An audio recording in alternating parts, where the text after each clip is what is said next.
ঢাকা শহরে 500 টাকা কামাই করতাম, 3-4 ঘন্টার মধ্যে কামাই করতাম 500 টাকা। সে 500 টাকা কামাই করে আমার 100 টাকা জমা থাকতো। আর এখন 500 টাকা কামাই করতে দিন শেষ হয়ে যায়, জমা তো দূরে থাক, আয়ের থেকে ব্যয় বেশি। এটা সমস্যা হলো যে জীবনভর গেলাম আসলাম শাহবাগ, গেলাম আসলাম, আবার ওই যে মৎস্য ভবন দিয়ে রাস্তা এখন যাওয়া যায় না, আসা যায়। মৎস্য ভবন থেকে শাহবাগ দিকে যাওয়া যায় না, আসা যায়। এটার কারণ কি? এটা না যাওয়াতে আমাদের রিক্সা ড্রাইভারগুলোর অনেক আয় রোজগার কমে যায়। তো এটা আমি পুলিশকে জিজ্ঞাসা করলাম যে স্যার এটা আসলে কারণটা কি। উনি তখন বলছে না আমাদের যাওয়া নিষেধ। আমি বললাম যে এটা নিষেধের একজন তো অবশ্যই নির্দেশদাতা আছে, সেই নির্দেশদাতা কে?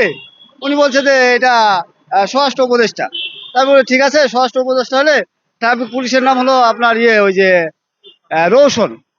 তা উনি বললো ঠিক আছে, আমি তাহলে স্বরাষ্ট্র উপদেষ্টা তো আমি খবরাখবর অনেক শুনি, টিভিতেও শুনি যে কারো অভিযোগ থাকলে, সমস্যা থাকলে আপনারা বলবেন, আপনারা জানাবেন। আমার এটা সমস্যা যে এটার কারণটা কি, যাওয়া যায় না আসা যায়। এটা উনি যেন অবশ্যই এটার সমস্যার সমাধান করে আর কি। এই সমস্যা। আর অন্যান্য রাস্তা আগে আমরা গেছি, কোনো সমস্যা হয়নি, আসছি সমস্যা হয়নি। এখন বিভিন্ন জায়গায় শহরের রাস্তাঘাট বন্ধ করে দেয়। তাহলে এইভাবে রাস্তাঘাট বন্ধ করে দিলে আমাদের আয় স্কোর তো কমে যায়। এই আয় স্কোর কমে গেলে, এই আয় স্কোর কমে যাওয়ার এটার সমস্যার সমাধান আসলে আপনাদের মাধ্যমে জিনিসটা জানতে চাই আর কি। যে না যাওয়া দোয়াতে আমাদের অনেক সমস্যা দেখা দেয়। এটা কারণ কি, উনি যেন এটার সমস্যার সমাধান একটা অবশ্যই বলেন। আর যে মৎস্য ভবন থেকে শাহবাগ যাইতে পারি না, অনেক সময় দেখা যায় যে বিশ্ববিদ্যালয় বিভিন্ন রাস্তাঘাট ওদিকেও বন্ধ করে দেয়। একদিক দিয়ে যাওয়া যায়, আবার একদিক দিয়ে আসা যায়।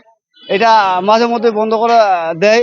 এখন কি কারণে দেয়, কেন দেয়, এটা যদি উনি খুলে বলে তাহলে আমাদের জন্য একটু ভালো হয়। হ্যাঁ, আরেকটা সমস্যা হলো আমাদের আয় রোজগারের সমস্যাটা।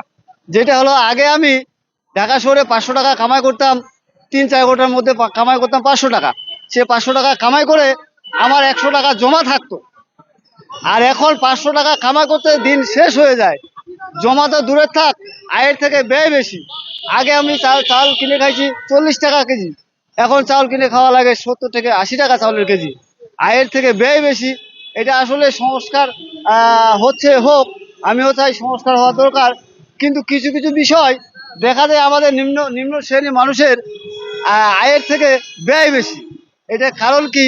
এটা কারণটা যদি মনিটরিং সরকার কর্তৃপক্ষ করে তাহলে দেখা যায় যে আমি একজন ভোটার, আমি কিন্তু একজন ভোটার, আমি ভোট দিয়ে নির্বাচিত একজনকে করতে পারি। কিন্তু একজন সরকারি চাকরিজীবী, তাদের ভোট আছে কিন্তু তারা ভোট দিতে পারে না। তাদের মান বেশি, তাদের মান সম্মান বেশি, তাদের সম্মান মর্যাদা বেশি। আমি ভোটার, আমার কোনো দাম নাই, মূল্যায়ন নাই। আসলে এই বিষয়গুলা গরিব মানুষের যদি একটু দিকে খেয়াল রাখতো বর্তমান সরকার, তাহলে অনেক দিন এগিয়ে যেত দেশ, খুব ভালো হতো। আমি চাই যে সবগুলা জিনিস নিয়ন্ত্রণের মধ্যে থাকুক। আমাদের নিয়ন্ত্রণের বাইরে চলে গেছে, নাগালের বাইরে চলে গেছে, আয়ের চেয়ে ব্যয় বেশি। এটা অবশ্যই মাননীয় সরকার মাননীয় সরকার যদি এরকম মনিটরিং করে তাহলে আমাদের গরিবের জন্য খুব ভালো হয়। তো আশা করি আপনি আমাদের এই অভিযোগটুকু একটু নেবেন